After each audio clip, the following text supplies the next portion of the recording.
Noon pa man, malaki na ang naging bahagi ng mga kababaihan sa lipunang Pilipino. Kaisa sila sa marubdob na paghahangad ng kalayaan ng ating lahi. Kabilang sila sa paglinang ng ating makulay na sining at mayamang kultura. Kasapi sila sa pagtataguyod ng mga adhikain ng kapwa mamamayan at sa pagtugon sa mga pangangailangan ng lipunan. Katuwang sila sa pagtuklas sa mga larangan ng agham at medisina. Kapanalig sila sa pagpapairal ng batas, karapatan at katarungan para sa lahat. Kabahagi sila sa paglilingkod sa bayan at sa pagpapanatili ng demokrasyang Pilipino.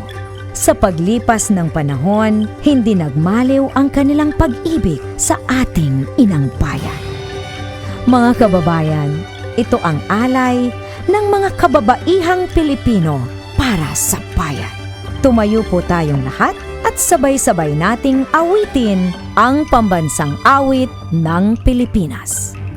Ayang magiliw, pero sa silanganan, alam ng puso, sa dilim mo'y buhay.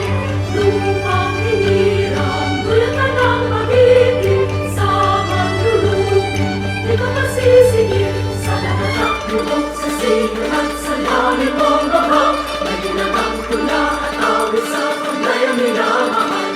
Ang isang ng matawad mo'y tagumpay na nabirigin, ang bituin at araw na kailan pa may